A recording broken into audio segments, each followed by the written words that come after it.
Vamos a orar y después podemos leer el texto. Señor, es un privilegio, es un honor, es un deleite estar aquí el día de hoy para escuchar de tu palabra. Ayúdanos a entender lo que tienes que decir a nosotros hoy. Ayúdanos a responder en fe y obediencia. Ayúdanos a entender con nuestras mentes, corazones y con todo nuestro ser. Ayúdanos en el nombre de Jesús. Amén. Bueno, estamos en un tiempo de Adviento y estamos viendo varios dilemas de distintas cosas que a primera vista creemos que conocemos muy bien, pero por ejemplo, la fe, la realidad, hoy nos toca la gracia y a veces creemos que conocemos mucho de estos aspectos de la fe, pero al ver a lo que dice la Biblia, vemos que la Biblia muy a menudo tiene una perspectiva distinta de lo que solemos creer sobre estas cosas. Y muchas veces nos encontramos en un dilema. La Biblia nos ofrece una manera de ver cosas así y hoy vamos a fijarnos en la gracia. El lunes, de hecho, en este grupo de Meetup, introdují el tema de la gracia. Siempre llevo una palabra, la belleza, la vida, lo que sea, y vine con la palabra gracia este lunes. Intenté hablar de por qué en inglés lo usamos muy a menudo, mostrar gracia a alguien, pero después de 5 minutos tuve que abandonar el tema porque la idea de la gracia suena tan religiosa, tan a distancia de nosotros que mis amigos alrededor de la mesa no podían hablar de la gracia. Suena con una palabra muy religiosa, me dijeron. Y ni siquiera podrían definir la palabra en inglés, tampoco en español. No saben qué es la gracia. Este es el dilema de la gracia. A veces es muy difícil entender. Mis amigos podían decir frases hechas como la gracia de Dios o gracia sublime, pero no tenían ninguna idea de cómo hablar de la gracia. Quizá es algo religioso, quizá es algo que tienes que ganar. Tienes que hacer todo el papelero, cumplir todos los requisitos, seguir todas las normas y quizá puedes encontrar la gracia así.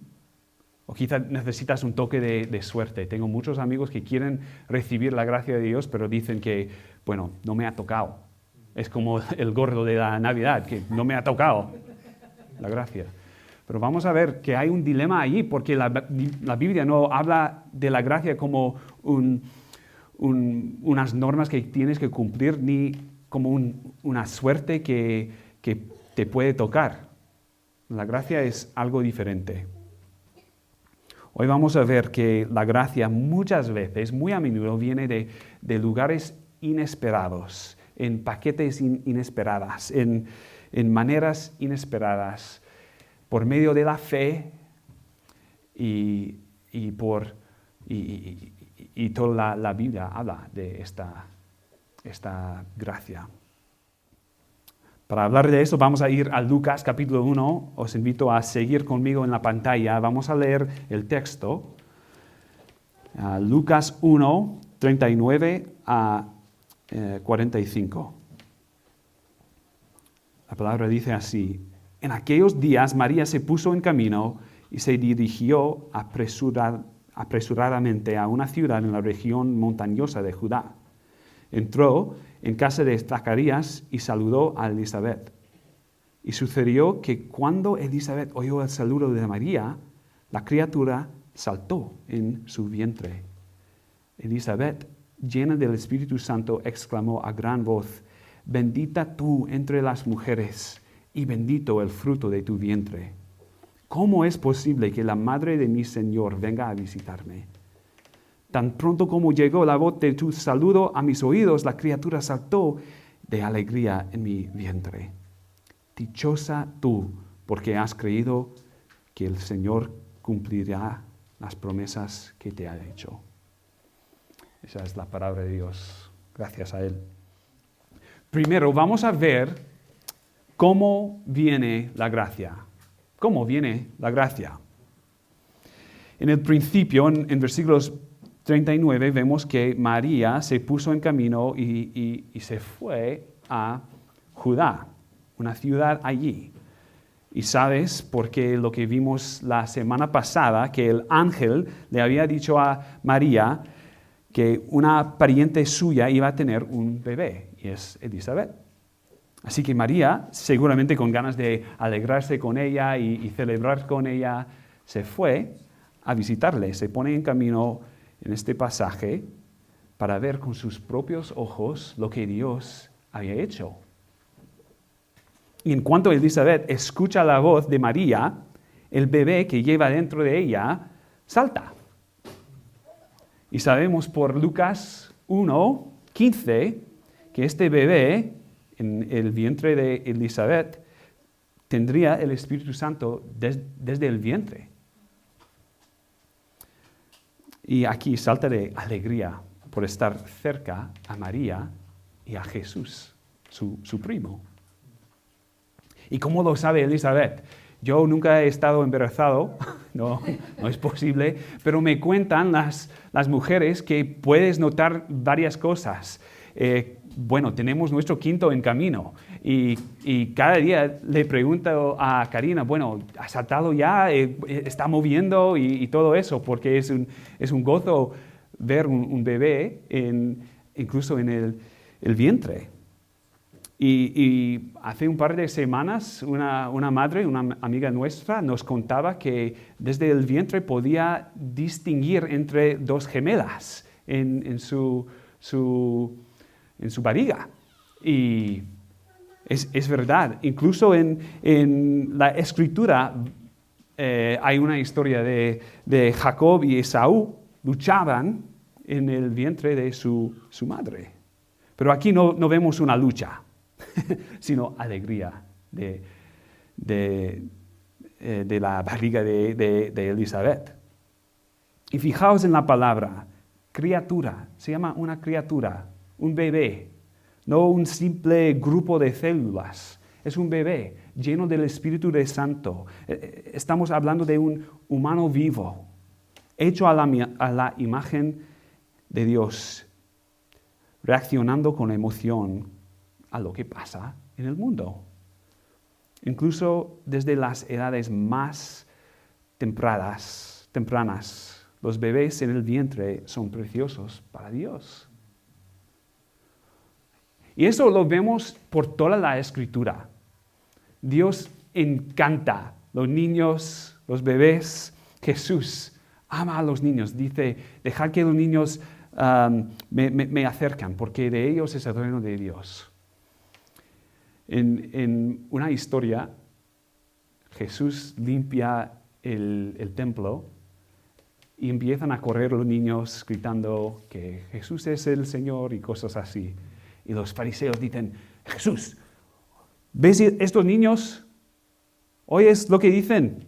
Y Jesús responde, sí, ¿nunca leíste de la boca de los niños y de los que maman hace salir la alabanza?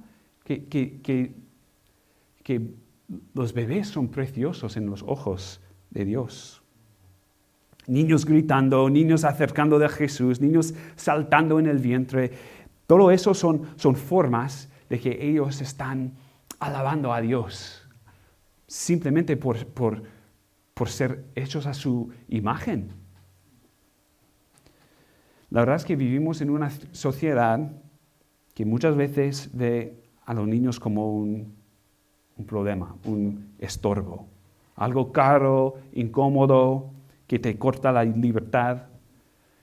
En España vivimos en un país con una natalidad casi la más baja de toda Europa, dependiendo del año.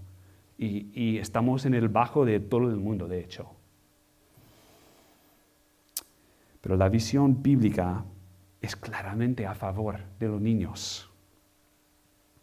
A lo largo de la Escritura, cuando Dios quiere mostrar una bendición, su gracia, muy a menudo da un bebé.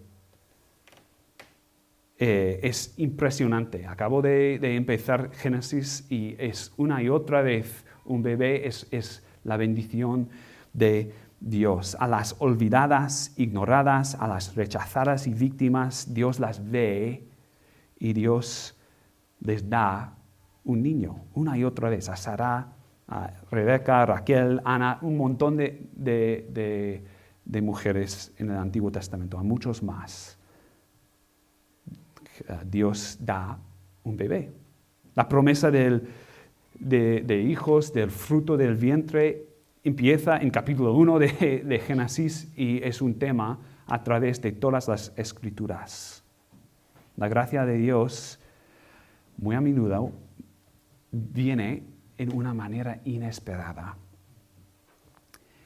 Y sé que esto puede ser un poco difícil escuchar, porque para algunos de nosotros el bebé no ha venido, la pareja adecuada no está.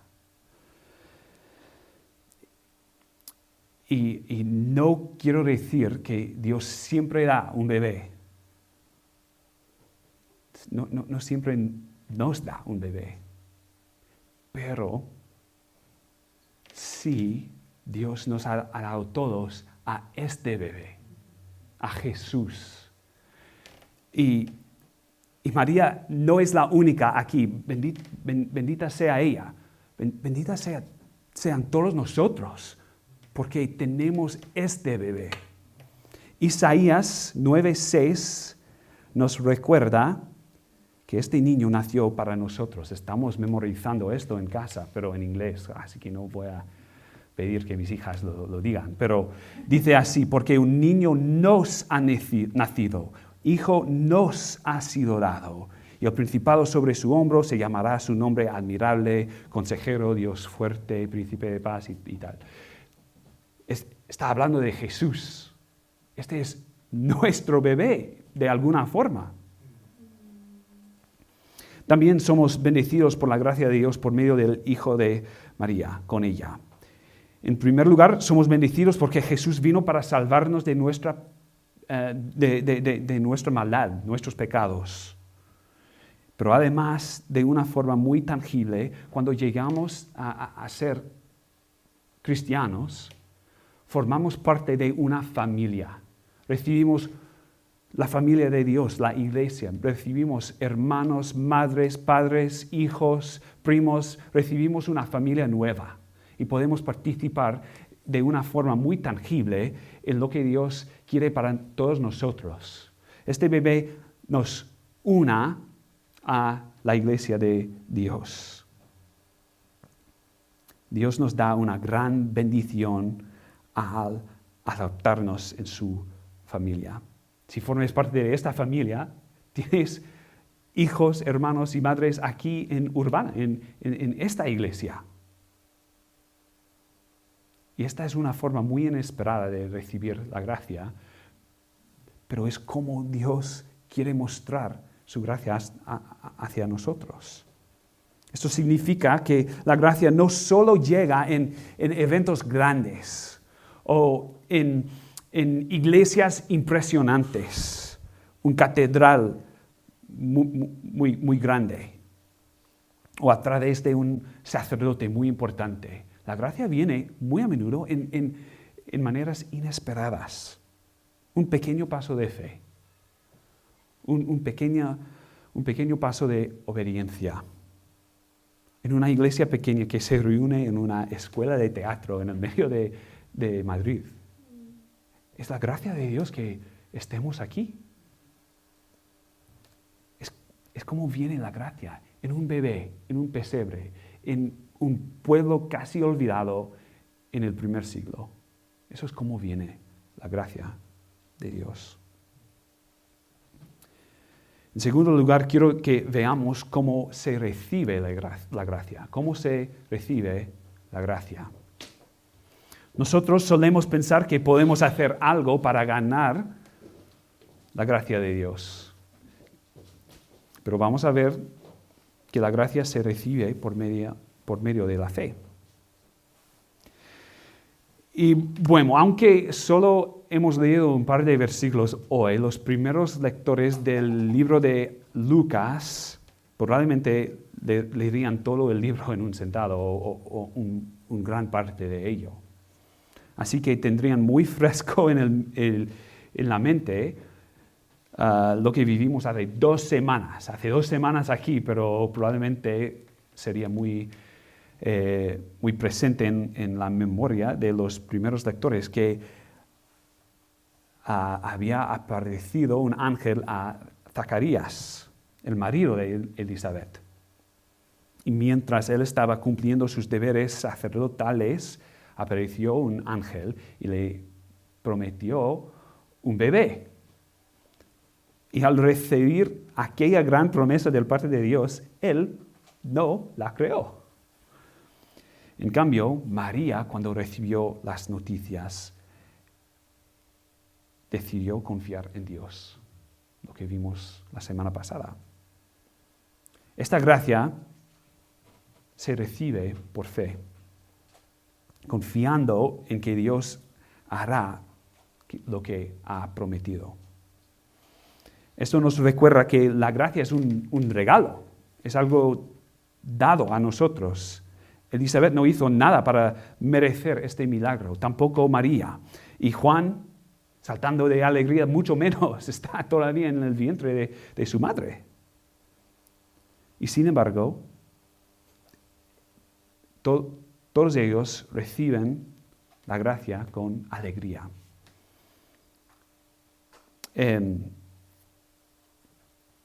Y ahí estamos todos, sin merecer la gracia de Dios. Solo podemos recibir la gracia por medio de la fe.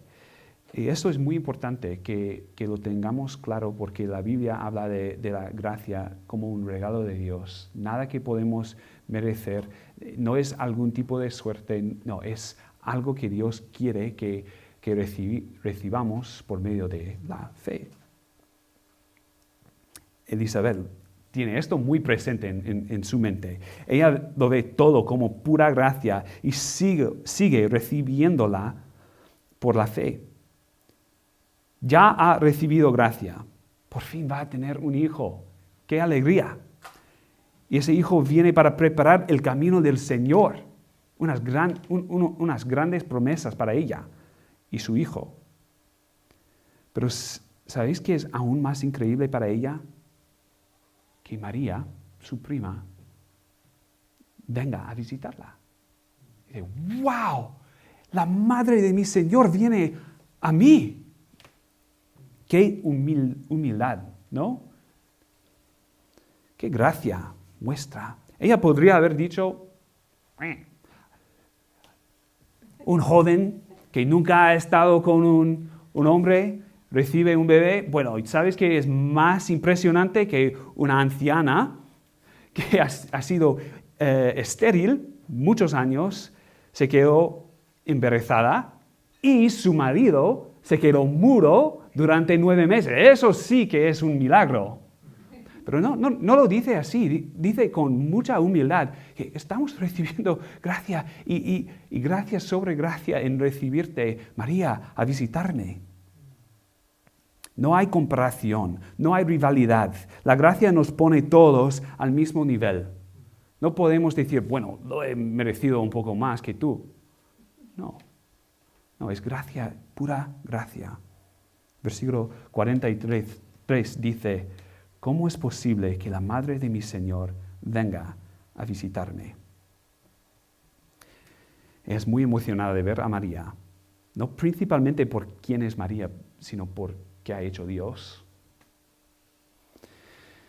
Bueno, y aprovecho que esta semana tuvimos libre el lunes y estamos aquí en este pasaje para hablar de la Inmaculada Concepción. Eso es una cosa que oímos muy a menudo y que habla de la santidad de María, de haber sido nacida sin pecado. Pero la Biblia no dice eso aquí tampoco. De hecho, no tenemos tiempo para leerlo, pero después habla de Dios su Salvador. María está aquí muy humilde como todos nosotros, recibiendo la gracia de Dios a través de su fe, diciendo que Dios es mi Salvador. Necesito este bebé tal y como todos nosotros necesitamos un Salvador, porque todos hemos pecado, todos hemos perdido la gloria de Dios y necesitamos que Dios nos rescate. Elizabeth está contenta de ver a María porque el Señor de Elizabeth está adentro de su vientre, no porque María es una mujer mejor que los demás, sino porque ella ha creído en Dios. Es un buen ejemplo para nosotros en creer en la salvación de Dios.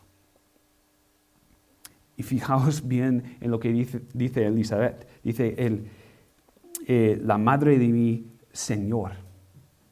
Esto no quiere decir que María es madre de Dios Padre o madre de la Trinidad. Está diciendo que, bueno, es la madre de mi Señor, que significa que Jesús, ¿quién es? Lo que acabamos de leer en Isaías 9, que es Dios, sino también es humano. Vemos a través de los evangelios que Jesús fue completamente Dios y completamente humano. Una unión misterioso pero bonito para salvarnos de nuestros pecados. Afirmar que Jesús es verdadera y plenamente Dios y verdadera y plenamente hombre requiere fe. Es un poco difícil a veces entender. Y sin embargo, esta es la gracia más grande que existe, que Dios se hizo hombre. Y podemos recibir esta gracia, estas noticias a través de la fe. Entonces, ¿cómo se recibe la gracia? La gracia se recibe por medio de la fe, confiando en que Dios hará lo que ha prometido. Nosotros no podemos ganar el favor de Dios, no podemos merecerla. Igual con los personajes de este pasaje, necesitamos recibirla por la fe. Hemos visto cómo viene la gracia, también hemos visto cómo se recibe la gracia. Y por último, quiero que veamos cómo actúa la gracia, cómo funciona en nuestras vidas. La gracia muchas veces actúa dándole la vuelta a nuestras expectativas.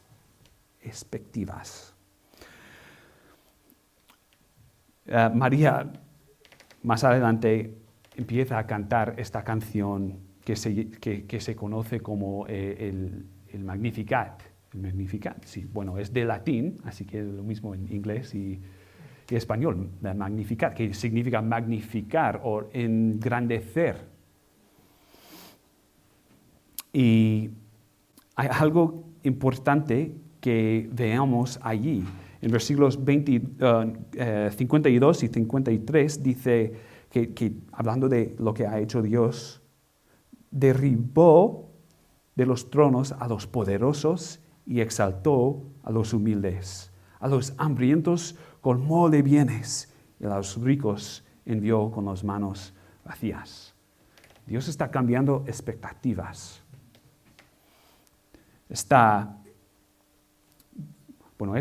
Esto es lo que solemos llamar la gran inversión. Una inversión de expectativas, de los poderosos, y de hecho a través de Lucas y a través de la Biblia, pero especialmente en Lucas, va a hacer referencia a estos versículos de formas implícitas, que Dios está cambiando, está mostrando gracia a los que no esperamos. Y eso no debería sorprender a nadie que haya seguido la obra de Dios a través del Antiguo Testamento. Una y otra vez Dios escoge el hermano menor, al más débil, el extranjero, al pobre, el marginado, y los pone en el centro de la historia. Siempre está haciendo esto. Esto es la gracia, es el favor de Dios inmerecido. Es el gran tema de Lucas. El gran tema de la Biblia. La gracia es una gran inversión. La gran inversión culmina en la cruz. El santo cargando con el pecado. El autor de la vida muriendo para darnos vida. El rey humillado para exaltar a los humildes. Una de las razones por las cuales María canta este cántico es porque sabe que Dios se ha fijado en ella y no la ha merecido. Dios se deleita en fijarse en los que nadie ve y María sabe que es importante a Dios. Este es el mensaje de la Biblia, que Dios decide salvar a personas que aparentemente no cuentan para nadie, pero cuentan para Dios. Es la gracia. Efesios 2, 8 y 9 dice, porque por gracia sois salvos por medio de la fe, y esto no procede de vosotros, sino es don de Dios. No es resultado de las obras para que nadie se vangloríe. La gracia es un don, es un regalo que viene por medio de la fe. No de obras, no de cosas que podemos hacer, no podemos orar suficientemente, no podemos leer el número correcto de capítulos de la Biblia, no podemos hacer obras para ganar la gloria de Dios. Necesitamos que alguien entre desde afuera para salvarnos. Y esto es lo que está pasando aquí. Y Elizabeth y Juan, el Bautista, el bebé, están regocijando y también María va a cantar a Dios por la gracia que está recibiendo. En realidad la gracia funciona con nuestros primeros dos puntos, que la gracia viene de un trasfondo inesperado, en cosas inesperadas y se recibe por fe. Vemos a Dios obrando en esta forma tan rara, salvando al mundo por medio de entrarlo, y respondemos en fe. Esa es la buena noticia que anunciamos durante la Navidad. Es la buena noticia de que Jesús vino a la tierra, que era Dios hecho carne y vivió una vida perfecta en nuestro lugar para morir en nuestro lugar en la cruz. Eso significa que al obedecer a Dios en cada pensamiento, cada paso de su vida, ganó el favor de Dios en nuestro lugar y cargó el castigo por nuestros pecados, murió en nuestro lugar, pero no acaba allí, resucitó de entre los muertos para darnos vida nueva en Él. Esta es la esperanza del Evangelio. Este fin de semana tuve el privilegio de estar en Sevilla en un taller de predicación con muchos hermanos de alrededor de España y son predicadores y hombres aprendiendo cómo predicar. Y aproveché de preguntar a algunos de ellos su testimonio alrededor de la mesa en una cena y es impresionante lo que Dios está haciendo en las vidas de personas. No importante, es un pescador. Dios salvó un pescador para salvarle de sus pecados, pero también para hacerle pastor en Sabadell. O un hermano que abusaba las drogas. Y Dios le salvó para darle vida nueva. Y ahora es pastor, predicando la palabra, las buenas nuevas. Dios está salvando la gente para su gloria a través de esta gracia. En lugares en un barco en el Mediterráneo, en bueno, no quiero decir dónde, pero en un pueblo alrededor de Madrid. Está salvando a gente adictada a drogas. Dios tiene un propósito con su gracia. Dios tiene un propósito para ti también. Para concluir, ¿qué significa eso para nosotros? Mirad conmigo en versículo 45, que dice así. Está hablando Elizabeth. Dichosa tú. ¿Por qué? Porque has creído que el Señor cumplirá las promesas que te ha hecho.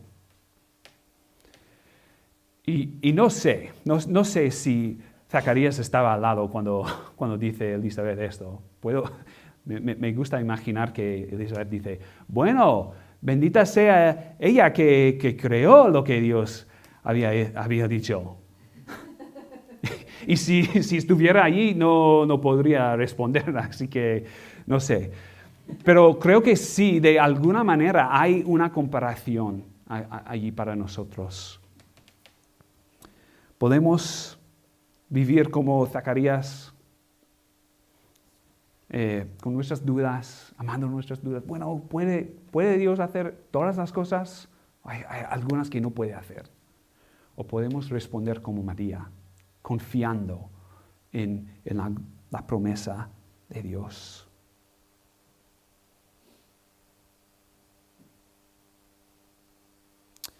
Dios nos ha dado su palabra, las Escrituras. ¿Le vamos a tomar en serio y creer que cumplirá sus promesas para nosotros? ¿O vamos a retener nuestra confianza y apoyarnos en nuestro propio entendimiento? Es la opción que tenemos hoy. No sé dónde estás en tu camino con Dios, pero tienes una oportunidad de tomar el próximo paso de pie, en confiar en Él. No podemos ganar su gracia, pero podemos recibirla y creerla. Así que, ¿vas a seguir intentando ganarte el favor, la gracia de Dios? ¿O como María vas a creer que Jesús cumplirá sus promesas?